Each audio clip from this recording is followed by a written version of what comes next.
예수님 부활하셨습니다. 지난주가 아니라 2000년 전에 부활하셨습니다.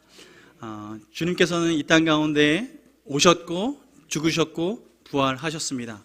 그리고 승천하셔서 지금도 살아 계십니다. 그러므로 우리는 예배합니다. 살아계신 주님께 예배합니다. 그 주님께 예배하는 이 시간이 주님께서 우리에게 주신 기쁨의 시간이고 우리의 믿음을 고백할 수 있는 시간입니다. 여러분은 예수님의 역사적인 실제 존재 사실과 그리고 죽으셨고 부활하셨고 또 우리를 위해서 다시 사셨다라는 것을 여러분 믿으십니까?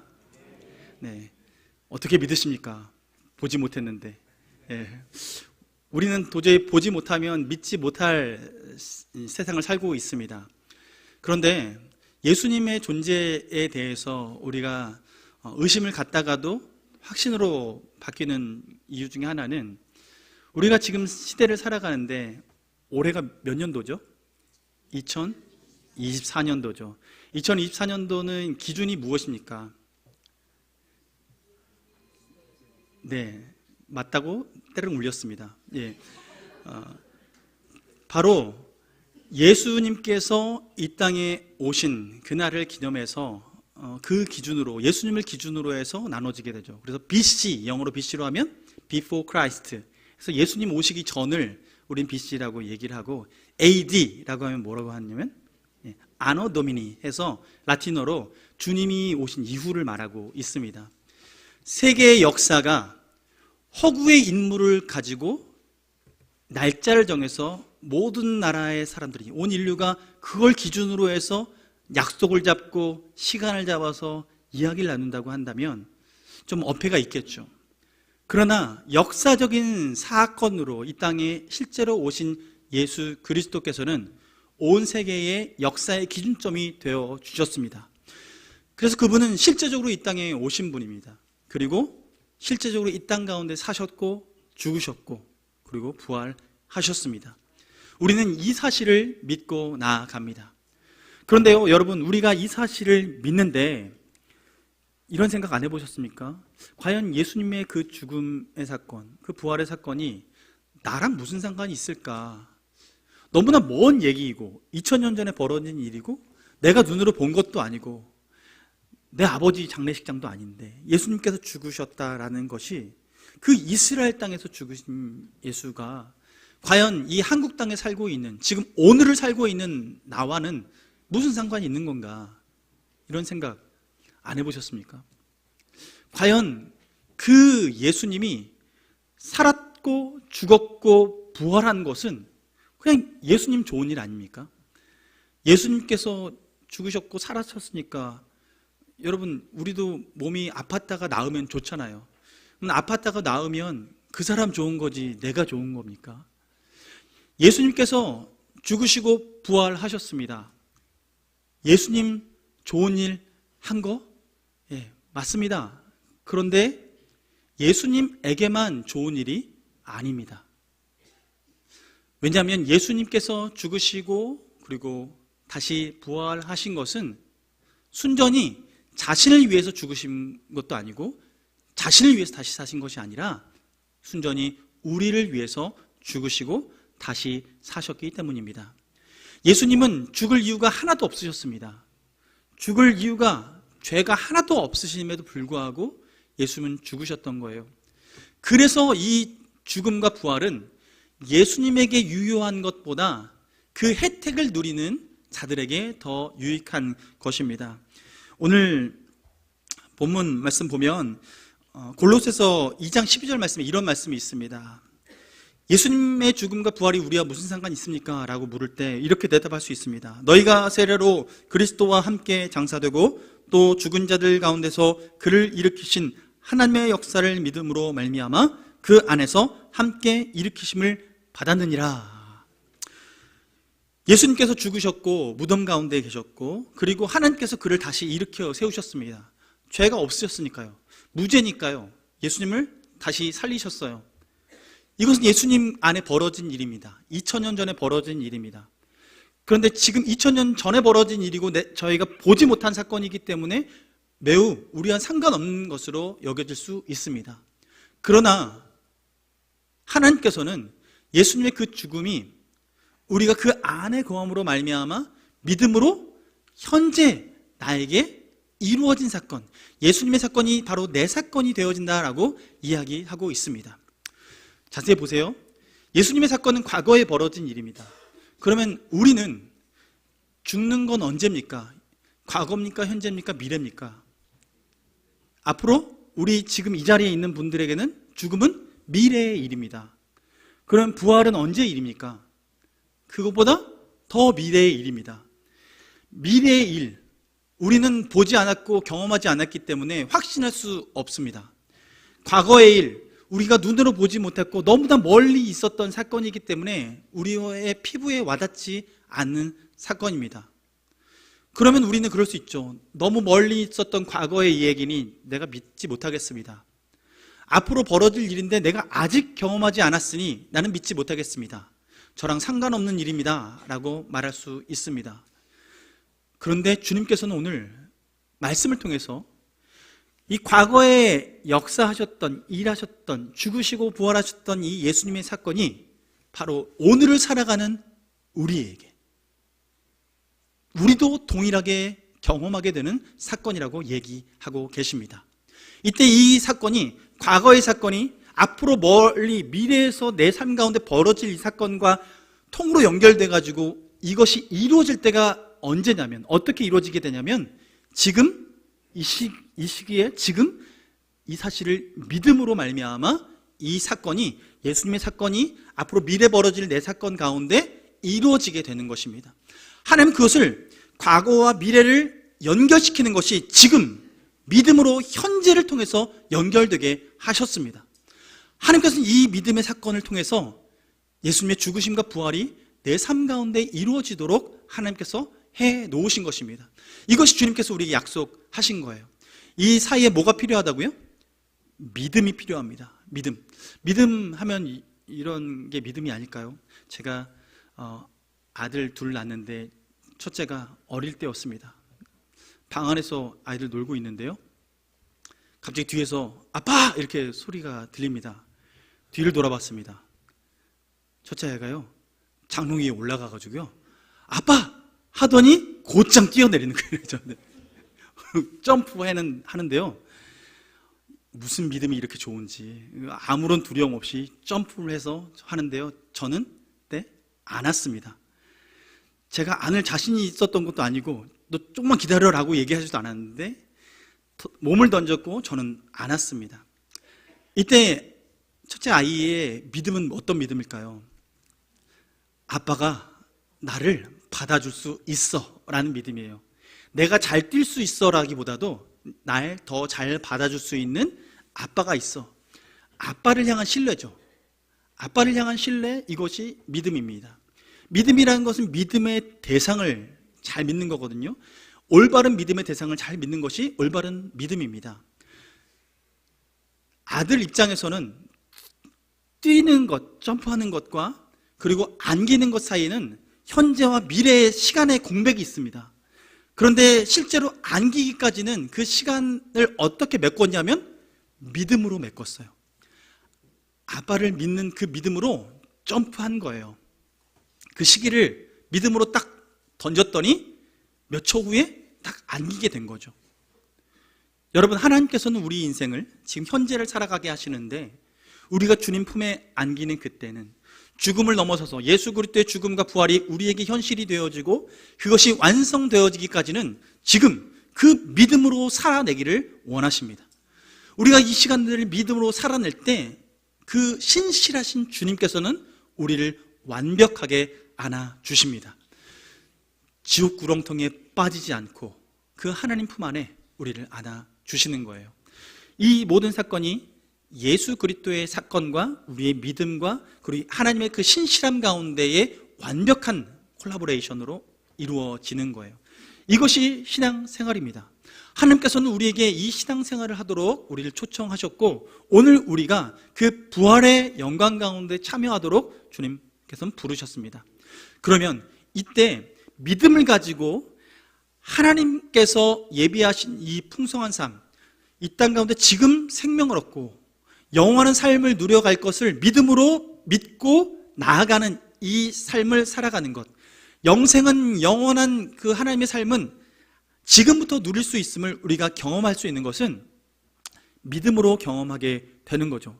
근데 이 믿음으로 경험하는 이 순간부터 우리의 본질이 바뀝니다. 우리 정체성이 바뀌는 거예요. 뭐냐면 하나님의 자녀로, 하나님의 아들로, 하나님의 백성으로 우리의 존재가 바뀌게 돼요. 이 과거에 벌어진 예수님의 사건이 지금 내게, 앞으로 내게 벌어질 그 일들을 당겨서 믿음으로 살아낼 때 우리의 삶의 존재가 이제는 이 땅에서의 세상 백성이 아니라 이 땅에서 살면서도 하나님 나라의 백성으로 살아갈 수 있도록 우리에게 허락해 주신 것입니다. 그러므로 이 땅에서 이 사실을 믿는 모든 자에게는 하나님의 자녀가 되는 권세를 주셨고 하나님 나라의 백성이 되는 권세를 허락해 주셨습니다. 그러므로 우리에게는 이 두 가지 정체성을 가지고 이 땅 가운데 살아갈 수밖에 없어요.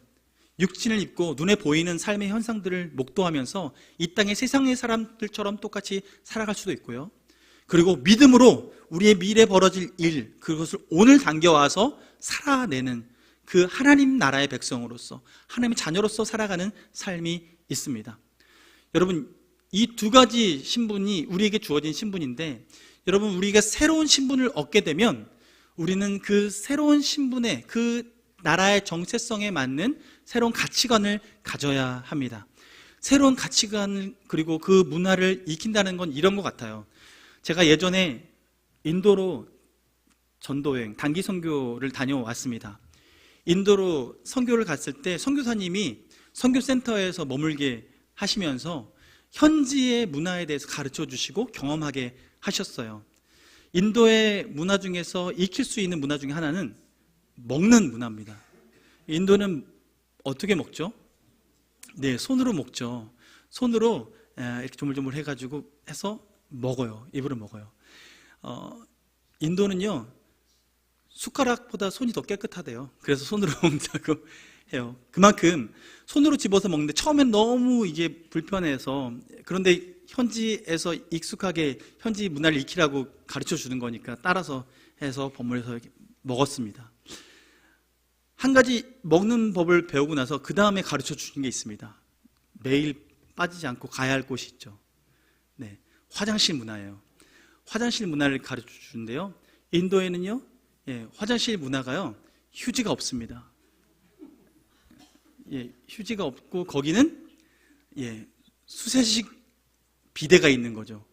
양동이가 있고요, 그릇이 있고요, 그리고 그곳에서 모든 큰일을 보고 나면 물을 부어서 하는 거예요.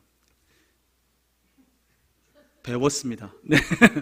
상상은 하지 말아주십시오. 상상은 하지 않으셔도 괜찮은데 물을 부어서 씻는 거예요. 그래서 밥을 먹을 때는요, 오른손으로 먹고요, 화장실 갈 때는요, 왼손으로 갑니다. 잘못 헷갈려서 왼손으로 밥 먹으면 큰일 납니다. 네. 그래서 인도에서는 이 습관들을, 문화적인 습관들을 새롭게 경험하게 되고 몸에 체득을 하게 돼요. 선교사님과 먼 타지로 전도여행을 갑니다. 차를 몰고 가는데요, 워낙 먼 길을 가고 당시에는 내비게이션이 없고 지도만 보고 가는 건데, 마을 도착할 때마다 다음에 어디로 가야 되는지 지나간 사람한테 물어봅니다. 그런데 선교사님이요, 한 사람 묻고 그냥 지나가지 않고요, 또 한 사람 한 명 더 묻고요, 또 그러고 또 한 사람 찾아가서 또 묻고, 그리고 나서야 비로소 가시는 거예요. 왠가 했더니 인도에 있는 분들은요, 뭔가 물어보잖아요. 그러면 자기가 몰라도 아는 척하고 가르쳐 준대요. 하나도 모르는데 아는 척하고 길이 어느 쪽이에요 하면 자기가 몰라도 이쪽이에요 라고 자신 있게 가르쳐 준다는 거예요. 그래서 선교사님은 언제나 물어도 한 사람, 두 사람, 세 사람 체크를, 더블 체크 이상을 하고 움직인다라는 것이죠. 새로운 문화에 가면 우리는 그 새로운 문화의 가치관에 맞춰서 살아갑니다. 그리고 그것에 적응해 나가는 거죠. 우리가 그렇게 적응해 나갈 때 우리는 그 나라의 백성으로서 살아갈 훈련이 되어져 가는 거예요. 우리는 이 땅 가운데 세상의 문화 가운데 살아갑니다. 특별히 대한민국에서 살아가고 있고요. 그러나 하나님께서 예수 그리스도를 믿음으로 말미암아 그 죽으심과 부활을 믿음으로 말미암아 우리를 하나님 나라의 백성으로 삼으셨고 이제는 하나님 나라의 가치관으로 살아가게 하십니다. 우리가 하나님 나라의 가치관으로 살아갈 때 하나님께서 가장 강조하는 게 뭘까요? 사랑입니다. 믿음, 소망, 사랑, 이 세 가지 항상 있을 것인데 그 중에 제일은 사랑이라고 얘기하시죠. 믿음도 소망도 주님이 재림하시면 그때는 더 이상 필요 없습니다. 믿을 필요가 없어요. 왜냐하면 눈으로 보는 현상이기 때문에. 주님을 대하고 주님을 경험하는 것은요, 미래에 경험할 것이 아니라 지금 실제로 경험할 수 있는 거라서 믿음이 필요 없어요. 소망이요? 예, 주님 오셨는데 무슨 더 다른 소망이 있겠습니까? 그러나 그때는 주님과 우리 사이에 사랑은 남아서 그 사랑의 교제가 지속되어집니다. 그리고 지체 간의, 우리 간의 교제도 사랑으로 이루어지는 것이죠. 그 영원한 하나님 나라에서 누릴 그 사랑, 그것을 이 땅 가운데 우리가 누리도록 살아가게 하셨고 우리 정체성을 그 사랑하는 정체성으로 바꿔주시는 거예요. 고린도전서 13장 하면 우리가 잘 알듯이 사랑장이잖아요. 여러분, 사랑장 보시면 어떤 내용이 있습니까?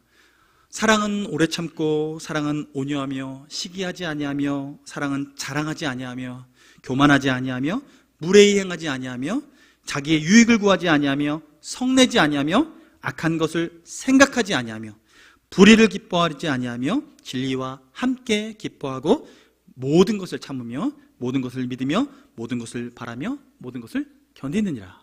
주님께서는 우리에게 이 사랑에 대한 이야기를 구체적으로 묘사해 주시고 표현해 주십니다. 닮아가라고요. 이것을 닮아가라고 얘기하시는 거예요. 그러면 우리가 이 모습을 닮아가지 않으면 우리는 어떤 모습을 보일까요? 제 말씀을 묵상하면서 사랑하면 이렇게 반응하는데, 그러면 안 사랑하면, 사랑하지 않으면 그럼 우리는 어떻게 반응할까 묵상해 봤어요. 그래서 정리해 봤습니다. 그래서 이렇게 제가 한번 써봤어요. 사랑하지 않으면 절대 참지 아니하고, 즉각 화를 내며, 시기 질투하여 내 것을 자랑하고, 교만하며, 무례히 갑질하며, 자기의 유익만 구하며, 버럭 성내며, 악을 악으로, 선도 악으로 갚으려고 악한 것을 생각하며, 진리를 기뻐하지 아니하며, 불의와 함께 기뻐하고, 어떤 것도 불평하며, 모든 것을 불신하며, 모든 것에 절망하며, 모든 것을 포기하느니라. 사랑하지 않으면 우리에게는 인내도 사라지고 쉽게 포기하게 되고 무엇인지 불평하게 되고 불만을 갖게 되고 눈에 좋게 보이는 것이 하나도 없죠. 질투하게 되고 내 것 자랑하기에 급급하고, 이것이 우리의 삶의 모습이 될 것입니다. 여러분은 한 주, 아니 어제 오늘 사랑의 표현이 많으셨습니까? 아니면 사랑하지 않은 표현이 많았습니까? 무례히 행치 아니하고 오래 참는다고 했는데 남편과 자녀를 보고 아침에 출근하는데 아무도 나오지 않는다고 불평하진 않았습니까? 주일 예배 나오는데 왜 일찍 안 나오냐고, 준비하지 않냐고 혹시 불평하진 않았습니까? 우리는 이 땅 가운데 살아가면서 두 가지 신분으로 살아갈 때 세상 가치관으로 살아가기도 하고 하나님 나라의 가치관으로 살아가는데, 주님께서는 우리가 이 땅 살아가면서 하나님 나라의 가치관으로 살아가기를 원하십니다. 이 하나님 나라의 가치관으로 살아갈 때 주님께서는 우리에게 이렇게 선포하는 거예요. 우리가 그렇게 살아갈 수밖에 없는 이유는 고린도후서 5장 17절 오늘 본문 말씀 보면, 그런즉 누구든지 그리스도 안에 있으면 새로운 피조물이라, 이전 것은 지나갔으니 보라 새 것이 되었도다. 우리가 새 것 되었기 때문입니다. 새로운 피조물이 되었기 때문입니다. 옆 사람 보십시오. 새 것 같아 보이십니까? 헌 것 같아 보일지 몰라도 겉사람은 후패하나 우리 속사람은 날로 새로워질 것입니다. 여러분 옆에 분들에게 이렇게 축복해 주십시오. 당신은 새 겁니다 라고 축복해 주십시오. 당신은 새 겁니다. 네. 하나님은 우리를 새 것 만들어 주셨습니다. 예수 그리스도 안에서 새 것 만들어 주셨습니다. 여러분, 겉으로 아무리 보이는 게 내 눈에는 그래 보여도 주님은 우리를 보시기에 새 것처럼 보십니다. 날마다 새 것처럼 보십니다. 이 땅에서 우리가 그렇게 새 것으로 인정받아 살아가는데, 우리가 그렇게 새 것으로 살아갈 때 하나님께서 그렇게 새로운 피조물로 만드셨다는 건 아까 말씀드린 것처럼 그 새로운 피조물이 하나님의 자녀로서 새로운 피조물, 하나님 나라의 백성으로서 새로운 피조물이 되었다라고 우리에게 말씀하고 있는 거예요. 여러분, 우리 그렇다면 그에 합당한 삶을 살고 있는지 돌아봐야 합니다. 그에 합당한 가치관으로 살고 있는지 돌아봐야 합니다. 그 후부터 주님께서 우리에게 이 새 신분을 주시고 새 생명을 주셨기에 우리의 고백은 로마서 14장 7절 8절 말씀과 같은 고백을 할 수밖에 없어요. 주님께서는 우리에게 이 고백을 하게 하시는데, 우리 중에 누구든지 자기를 위해 사는 자 없고 자기를 위하여 죽는 자도 없도다. 우리가 살아도 주를 위하여 살고 죽어도 주를 위하여 죽나니 그러므로 사나 죽으나 우리가 주의 것이로다. 우리가 이 땅 가운데 주님의 은혜로 말미암아 다시 태어났다면, 거듭나서 하나님 자녀, 백성이 되었다면 우리의 삶의 목적은 더 이상 나를 위해 살아가는 것이 아니요, 나를 위해 죽으신 예수 그리스도를 위해 살아가는 것, 이것이 우리가 살아가야 될 삶의 방향이 되는 것이죠. 주님은 오늘 우리에게 이 삶의 가치관이 있느냐, 이 삶의 방향성이 있느냐라고 묻고 계십니다. 이 삶의 가치관, 이 삶의 방향성을 가진 사람이 바로 성령의 사람이며 성령이 충만한 사람입니다. 그때 비로소 우리는 하나님의 일하심을 맛보아 경험할 수 있는데, 그렇다면 하나님께서는 어떤 방향성을 가지고 목표를 가지고 살아가셨는가? 우리는 오늘 본문 5장 19절 말씀 보면 이런 말씀이 있어요. 곧 하나님께서 그리스도 안에 계시사 세상을 자기와 화목하게 하시며 그들의 죄를 그들에게 돌리지 아니하시고 화목하게 하는 말씀을 우리에게 부탁하셨느니라. 하나님께서는요, 예수 그리스도를 이 땅에 보내셨고 예수님께서 하신 일을 우리에게 전달하셔서 바톤을 넘겨주셔서 우리가 동일하게 살아가길 원하셨어요. 근데 우리에게 벌어진 예수 그리스도로 말미암아 생명을 얻고 풍성히 얻고 살아가는 이 삶에 있어서 우리의 가치관이 바뀌고 나서 하나님 백성으로 살아갈 때 하나님께서 이 일을 하기 위해서 이루신 일이 무엇이냐면 바로 하나님과 우리를 화목하게 만드는 일을 예수님께서 하셨어요. 이 중간 다리를 놓으셨어요. 근데 이 화목이라는 것은 단순히 싸운 사람 두 사람 사이에 두고 화해에 악수 한번 하라고 하는 정도의 화목을 말하지 않습니다. 이때 화목은 우리가 받아야 될 모든 징계를 다 처리하고 그리고 완전하게 하나님과 친밀감 있게 하나 되어져 가는 삶을 살아가도록 맺어주시는 거예요. 이것을 우리는 화목이라고 해요. 그래서 화목은 앞서서 그 죄의 대가에 대한 부분을 다 치러내는 부분들, 그리고 그 문제가 더 이상 없음을 알려주는 사건과, 그리고 하나님과 화목하게 할 수 있고 친밀한 감을 더해주는 사건들이 여기에 숨겨져 있는 거예요. 예수님은 이 일을 하셨습니다. 이 땅에 오셔서 그 일을 완성하셨어요. 그런데 오늘 본문에서는 그 뒤에 뭐라고 얘기하시냐면 그들의 죄를 그들에게 돌리지 아니하시고 화목하게 하는 말씀을 우리에게 부탁하셨느니라 말씀하십니다. 우리가 생명을 얻어서 우리 안에 평강을 누리고 기쁘게 살아가는 것 주님께서 원하시는 거죠. 그런데 우리의 관점이 하나님 나라의 가치관으로 이웃을 사랑하는 가치관으로 살아가는데, 그 이웃을 사랑하고 섬기는 가치관의 목표점이 무엇인가 하면 바로 화목하게 하는 거예요. 그 이웃이 하나님과 화목할 수 있도록 중간에 다리를 놓는 사역을 우리에게 다시 맡기신 거예요. 예수님께서 이 땅에서 우리와 하나님 사이를 그렇게 다리를 놓아주셨다면 이제는 그 사역을 믿는 우리에게 위임시켜 주셨다는 거죠. 우리는 그 위임받은 자로서의 삶을 앞으로 살아가야 합니다. 이것이 새로운 인류에게 맡겨주신, 하나님의 백성에게 맡겨주신 하나님의 미션인 거예요. 이 미션은 누구도 피해갈 수 없는 미션입니다. 그래서 고린도전서 말씀을 보면 고린도전서 10장 31절 말씀에 우리의 삶의 목표가 거듭나서 새롭게 형성이 되는데 하나님 사랑하고 이웃 사랑하는 이 사랑의 가치관을 넘어서서 우리가 어떻게 살아가길 원하시냐면 고린도전서 10장 31절 말씀에 이렇게 말씀하십니다. 그런즉 너희가 먹든지 마시든지 무엇을 하든지 다 하나님의 영광을 위하여 하라 이렇게 말씀하세요. 예, 하나님의 영광을 위해서 하래요. 왜냐하면 주님이 우리를 위해서 목숨을 내어주셨고 우리의 목숨을 살려주셨고 영원한 삶을 살 수 있도록 해주셨으니까. 또한 우리의 가치관을 바꿔주셔서 더 이상 나만을 위해 살아가지 않고 이웃을 위해 살아갈 수 있는 이런 새로운 가치관을 만들어 주셨으니까. 그래서 이것에 감사하는 삶을 살아가고 주님께 영광 돌리는 삶을 살아가라고 말씀하세요. 그런데 하나님께서 이 31절까지만 말씀하시고 끝났다면 지금 이 관점에서 멈출 텐데 그 다음 구절이 있어요. 고린도 전서 10장 32절로 33절 말씀에 이렇게 말씀하십니다. 유대인에게나 헬라인에게나 하나님의 교회에나 거치는 자가 되지 말고 나와 같이 모든 일에 모든 사람을 기쁘게 하여 자신의 유익을 구하지 아니하고 많은 사람의 유익을 구하여 마지막에 뭐라고요? 그들로 구원을 받게 하라.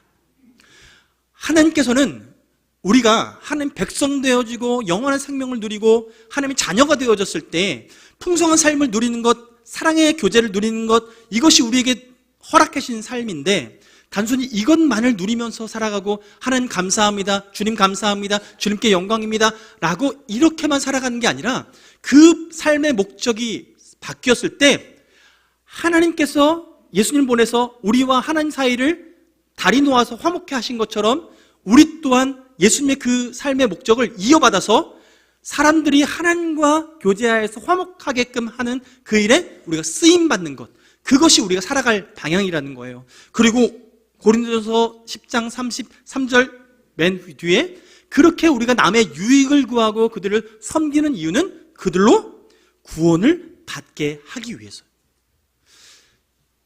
이게 하나님께서 교회 공동체에게 주신 사명입니다.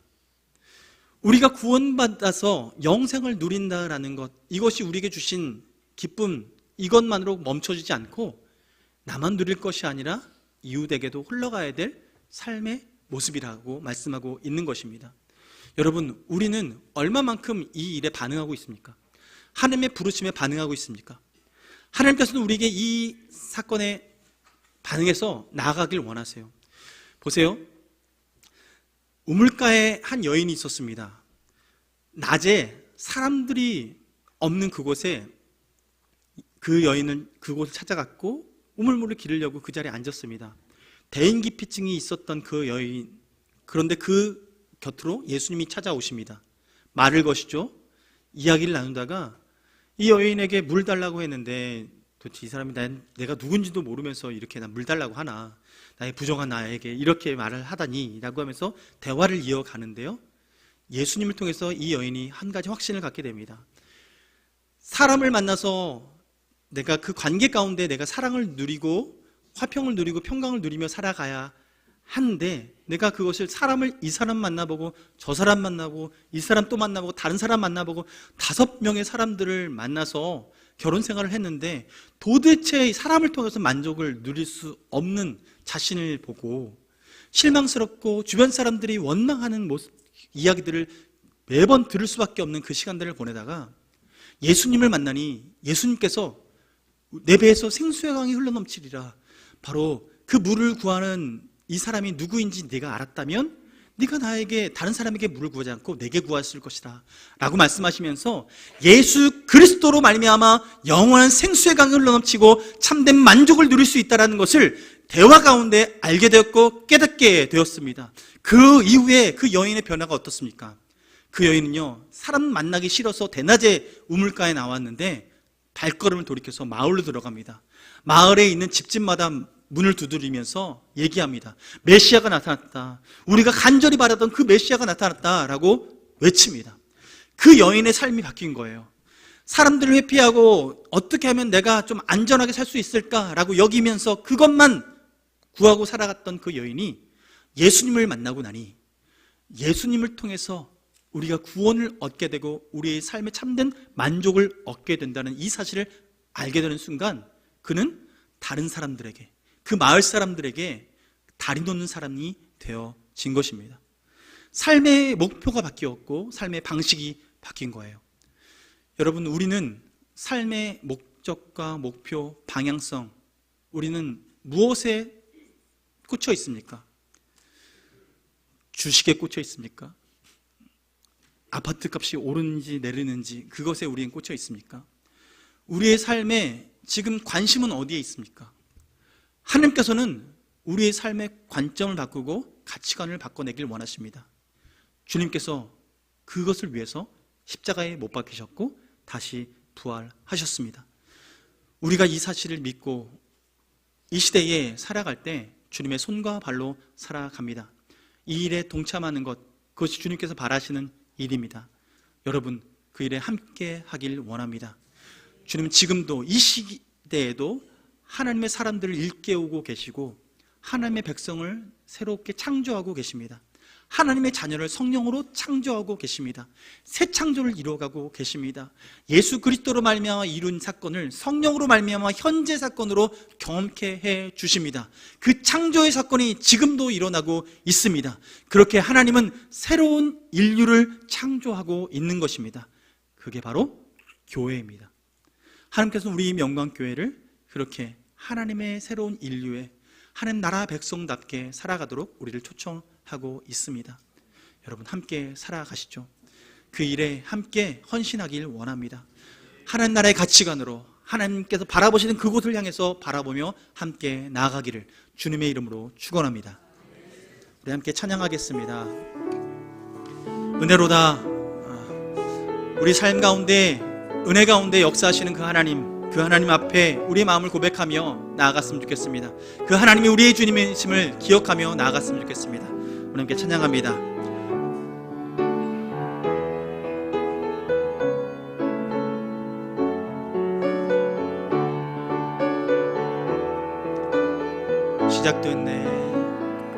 시작됐네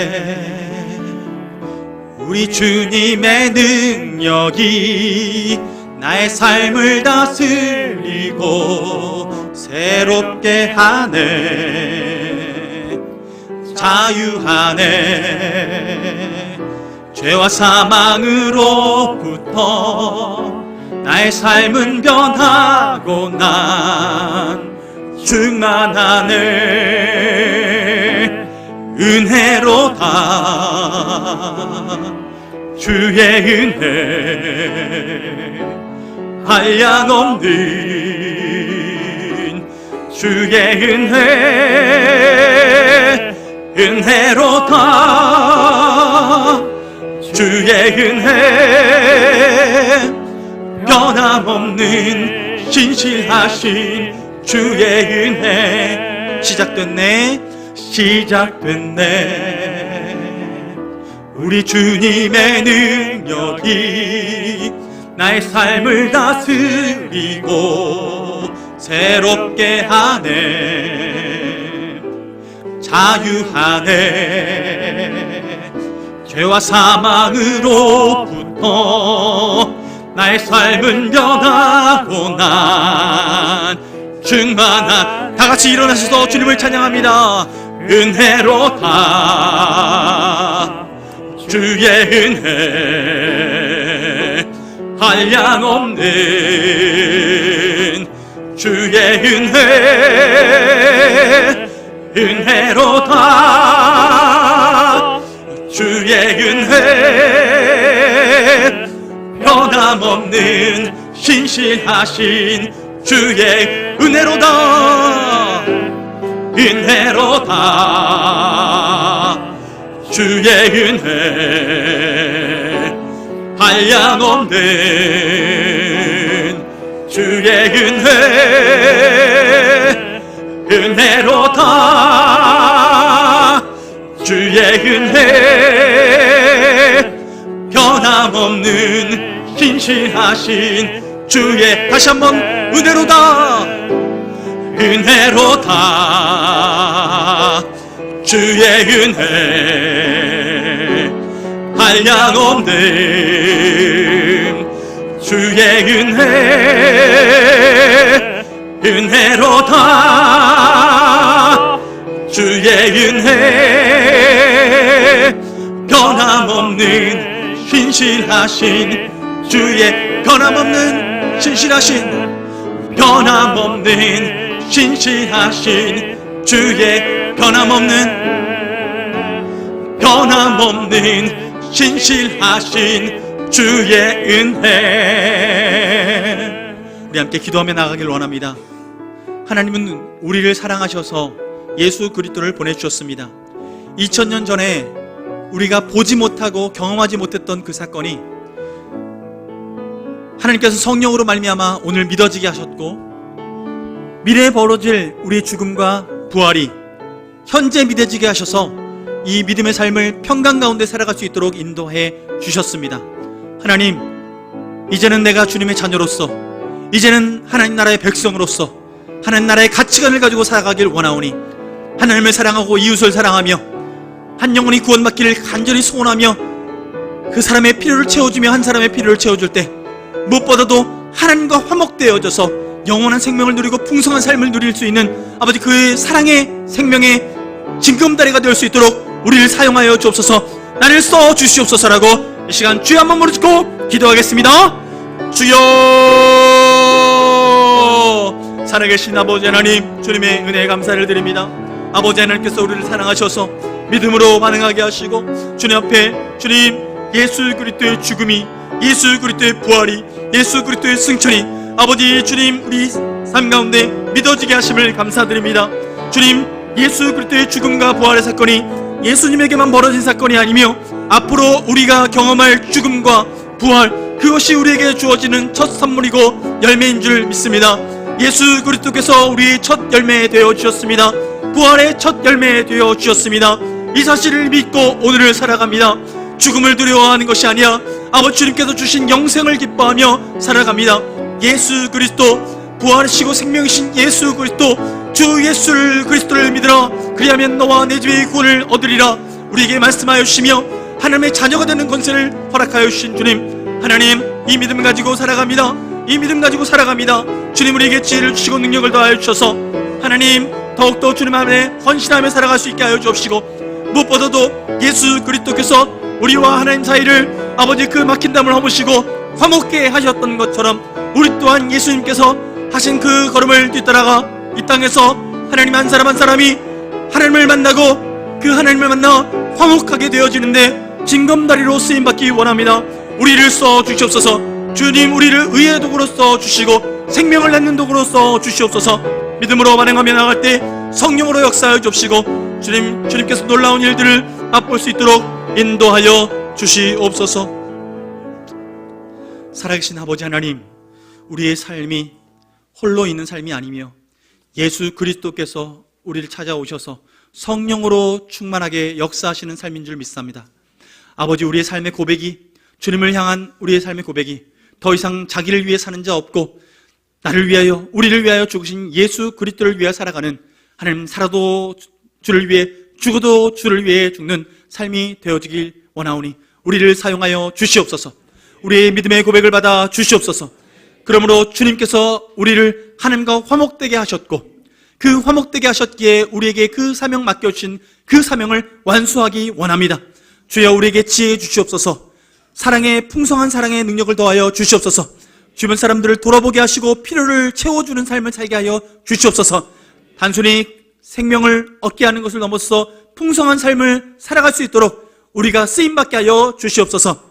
이 모든 일들을 위하여 하나님 우리에게 화목케 하는 직임을 맡겨주셨사오니 하나님, 이 직임 놓치지 않고 살아가게 하여 주시옵소서. 새로운 인류를 지금도 창조하고 계신 주님, 명강교회를 통하여서 새로운 인류가 이 땅 가운데 더 번성케 하여 주시옵소서. 성령의 사람들이 날로 넘쳐나게 하여 주시옵소서. 성령으로 거듭나고 성령으로 충만하여 성령으로 열매 맺게 하여 주옵소서. 이 땅 가운데 하나님 나라를 이루어가는 도구 되게 하여 주시옵소서. 하나님, 우리를 통하여서 주님의 나라가 이루어지고 주님 하나님의 나라가 이 땅에 임할 때에 하나님께 영광되는 삶을 살아갈 수 있도록 우리를 이끌어 주시옵소서.